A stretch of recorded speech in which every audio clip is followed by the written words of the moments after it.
Hello enemy lovers, स्वागत है आपका हमारे चैनल पर। और आज हम देखेंगे क्लीवेट्स के एपिसोड नंबर 7 को।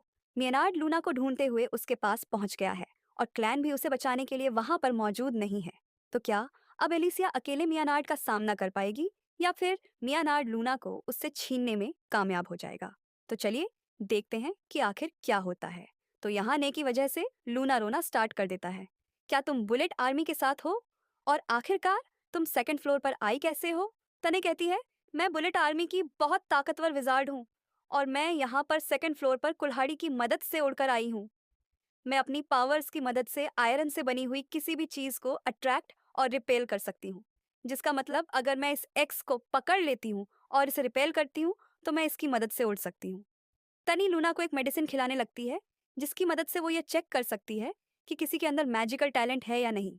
और अगर किसी के अंदर मैजिकल टैलेंट होता है तो उसकी आईज का कलर चेंज हो जाता है, पर अगर ऐसा ना हो तो वह मर सकता है। तने लूना को उस दवाई को जबरदस्ती खिलाने लगती है और नेल इसके लिए मना करते हुए जोर जोर से चीखने लगती है, जिस वजह से एलिसिया रूम की तरफ भागने लगती है और मेनार्ड अपने इंसेक्ट की मदद से एलिसिया पर हमला कर देता है, हडन के बच्चे के साथ, एक फेमस वॉचमैन। मुझे नहीं पता कि तुम कौन हो और ना ही मुझे इस चीज से फर्क पड़ता है। तो इसलिए अब तुम्हारे मरने का वक्त आ चुका है। तो यार, लूना उस दवाई को खा नहीं रहा होता और नेल अपने आप को छुड़ाने की बहुत कोशिश कर रही होती है। तुम्हारी ये कोशिश बेकार है क्योंकि मेरी पावर एक गुस्से में आई बुल को भी रोक सकती है और यहाँ पे तो तुम्हें दो आयरन बैट्स ने रोका है जो कि दो बुल से भी ज्यादा स्ट्रैंग है। तो इसलिए तुम्हारी छोटी बाजुएं इन्हें नहीं रोक सकती। तब नेल को गुस्सा आ जाता है और वो अपनी पूरी ताकत लगाकर उन आयरन बैट्स को दूर फेंक देती है। तो यहाँ एलिसिया भी उस इंसेक्ट के हमले से बच चुकी होती है और उसे लात मारकर नीचे फेंक देती है। और तभी मैनार्ड को याद आता है कि आखिरकार एलिसिया की असलियत क्या है। तब यहाँ ने बेहोश हो चुकी होती है और एलिसिया यह देखकर हैरान होती है कि नेल ने उन आयरन बेड्स को बाहर फेंक दिया है। हमें जल्द से जल्द यहाँ से निकलना होगा नेल, क्योंकि यह लोग लूना के पीछे हैं। तो इसलिए हमें लूना को तब तक बचा के रखना होगा जब तक क्लैन वापस नहीं आ जाता। तब वहां पर बग्स आ जाते हैं और एलिसिया नेल को उस पर विश्वास करने का कहकर उस होटल से बाहर छलांग मारने के लिए कहती है। तब वह दोनों बाहर छलांग मार देती हैं और एलिसिया अपनी टेक्निक से उन सारे बग्स को काट देती है, जिस वजह से उन्हें वहां से भागने का मौका मिल जाता है। तब ने उन्हें पकड़ने के लिए एक्स से उन पर हमला कर देती है, पर बग्स के बीच में आने की वजह से वो दोनों बचकर वहां से निकल जाते हैं। इन बग्स के रहते मैं आगे नहीं बढ़ सकती, तो इसलिए मुझे मेनार्ड से कहकर इन्हें रोकना पड़ेगा। पर मुझे यह समझ नहीं आ रहा कि आखिर अब वो लड़की इतनी ताकतवर कैसे है। तब एलिसिया यह देखती है कि वो बग्स उनका पीछा नहीं कर रहे हैं, जिस वजह से एलिसिया को समझ में आ जाता है कि उन बग्स को सिर्फ उस होटल को घेरने का आर्डर दिया गया है।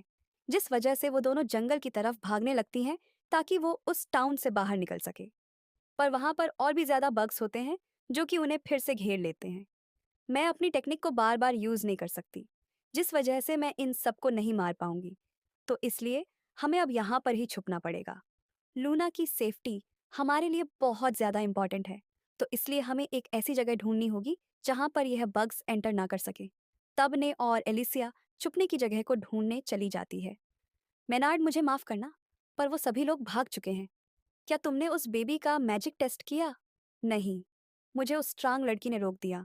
लगता है हमने उन दोनों को अंडर एस्टिमेट किया है। वह लड़की जिसके पास तलवार और आई पैच है, वह एक हीरो है जिसका नाम एलिसिया है। जब जनरल ड्रेल ने उसके फादर के साथ लड़ाई की थी तब मैं वहीं था, तो इसलिए मुझे पूरा यकीन है कि वो वही है। और वैसे भी एक हीरो एक ऑर्डिनरी बच्चे के साथ ट्रैवल तो करेगी नहीं, जिसका मतलब हम लोग सही जगह पर आए हैं, तो इसलिए कोई टेस्ट की ज़रूरत नहीं है। अब इसमें बहुत ज़्यादा मज़ा आने वाला है और मैं उन लोगों को और ज़्यादा टॉर्चर करने वाला हूँ। तो म्यानर हंसने लगता है और सभी लोगों को टाउन के बीच में इकट्ठा करता है। आखिरकार बुलेट के सोल्जर्स ने हमें यहाँ पर इकट्ठा क्यों किया है? तुम सिर्फ 4 लोग हो और हम सभी के पास हथियार है। और यह मत सोचना कि तुम इन कीड़ों की मदद से हमें डरा दोगी। तो इसलिए अगर तुम लड़ना चाहते हो तो मैं तैयार हूँ। पर उससे पहले बताओ कि आखिरकार तुम इस कंट्री में कर क्या रहे हो? अगर तुम्हारा किंग एक बेकार से गैम्बल की वजह से मरा ना होता तो हम लोग यहाँ पर कभी नहीं आते। इस टाइम तो तुम्हें यह लगा होगा ना कि हमारी आर्मी यहाँ पर जबरदस्ती घुसी है, पर हम लोग तो यहाँ पर तुम लोगों और तुम्हारी जगह को बचाने आए हैं। डार्क बीस्ट के किंग ने तुम्हारी नेशन के कैपिटल पर हमला किया है और अगर वह वापस आया तो यह सारी जगह डार्क बीस्ट के कंट्रोल में आ जाएगी, जिसे रोकने की ताकत तुम में से किसी के अंदर नहीं है। तो इसलिए हम लोग यहाँ पर उस डार्क बीच से तुम्हें बचाने आए हैं। क्या तुम मजाक कर रहे हो?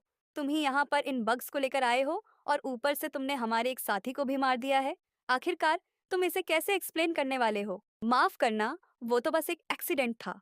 हम लोग यहाँ पर एक डेंजरस क्रिमिनल को फॉलो करते हुए आए हैं और वह हाइडन और पूरे मैनकाइंड के दुश्मन है, क्योंकि वह उन 13 हीरोज में से एक है जिनकी वजह से यह सब कुछ हो रहा है।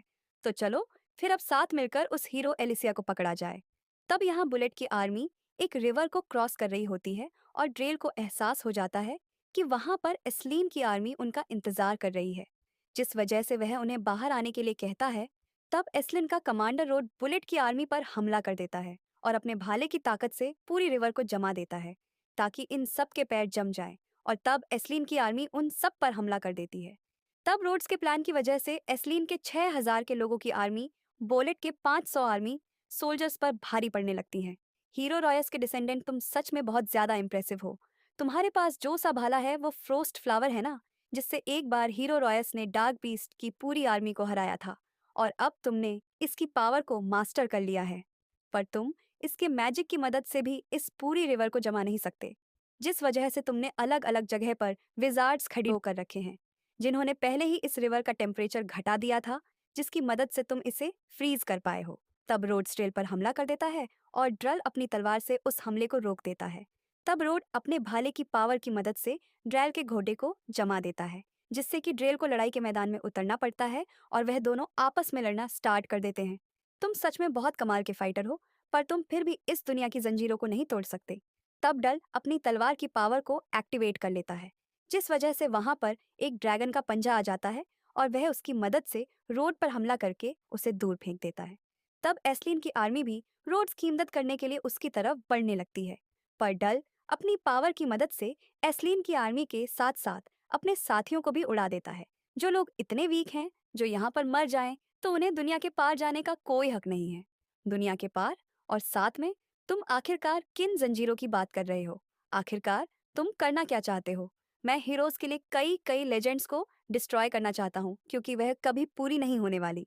यह इसी लेजेंड की वजह से है कि हम उस अपोनेंट को हराने की कोशिश करते रहते हैं, जिसे हराना हमारे बस में नहीं है। तुम्हारे ग्रेट ग्रैंडफादर और मेरे पुराने दोस्त भी इसी लेजेंड्स पर भरोसा करते थे, पर फिर भी वह हार गए। तो इसलिए अब मैं उसी को चेंज करने आया हूँ। तब ड्रेल अर्स को जिंदा छोड़ देता है ताकि वह दुनिया को बदलते हुए देख सके और अपनी आर्मी को लेकर वहां से जाने लगता है। पर तभी वहां पर क्लेविटीज की एंट्री हो जाती है, जिसकी दहाड़ से ही सभी लोग डर जाते हैं। तब क्लेविटीज कहता है, तो क्या तुम हो ड्रल? तब ड्रल कहता है, सही कहा, पर आखिरकार साउथ के लॉर्ड को मुझसे क्या काम है? मेरा तुमसे बस एक ही क्वेश्चन है कि जिस मैजिक को तुम अभी यूज कर रहे हो वो कहाँ से आया है? मैंने सुना है कि कोई ह्यूमन और डार्क बीस्ट के बच्चों को चुरा रहा है और इसका लेना देना मैजिक से है जो कि तुम यूज करते हो। तब ड्रेल कहता है, क्या तुम मुझसे बस यही पूछने यहाँ आए हो? मुझे तो लगा था कि डार्क बीस्ट के लॉर्ड को और भी काम होंगे। तब क्लेविटिस कहता है, एक लॉर्ड को अपनी टेरिटरी में हुई घुसपैठ पर जरूर रिसॉन्ड करना चाहिए, और अगर कोई भी मेरी टेरिटरी को नुकसान पहुंचाएगा तो उसे भी इस नेशन के किंग की तरह मेरे हाथों मरना पड़ेगा। और यही इस दुनिया का लॉ है। कौन सा लॉ? आखिरकार इस लॉ को बनाया किसने है? तब क्लेविटिस अपनी ताकत से सबको उड़ा देता है और जैसे ही डल अपनी पावर का इस्तेमाल करने लगता है, वैसे ही क्लेविटी अपनी पूंछ को उसके आर पार कर देता है, जिस वजह से डल हंसने लगता है। मुझे लगा ही था कि तुम वापस जरूर आओगे, और इसी वजह से मैंने यह स्पेल बनाई है ताकि मैं तुम्हें यहाँ पर सील कर सकूं। तो इसलिए अब मेरे सीक्रेट स्पेल प्रजन ऑफ डार्क फ्लूइड में कैद हो जाओ। तब ड्रेल अपनी बॉडी का सैक्रिफाइस कर देता है और क्लेविटेटिस को एक बहुत बड़े ब्लड के गोले में कैद कर लेता है। तब डल अपनी तलवार की मदद से फिर से जिंदा हो जाता है, क्योंकि अब वो और तलवार एक हो चुके होते हैं। एक डार्क बीस्ट का लॉर्ड भी अब मेरी इस स्पेल से आसानी से बाहर नहीं निकल सकता। तो इसलिए अब धीरे धीरे मरो क्लेविटिस। तब ड्रेल अपनी आर्मी को लेकर आगे बढ़ने लगता है और यहाँ एलेसिया और नेल अभी भी छुपने की जगह ढूंढ रहे होते हैं, पर उन्हें नहीं पता होता कि टाउन के लोग उन्हें ढूंढते हुए उनके पीछे ही आ रहे हैं। और गाइस, इसी के साथ ये एपिसोड खत्म हो जाता है। मैं मिलती हूँ आपसे बहुत ही जल्द अगले वीडियो के साथ।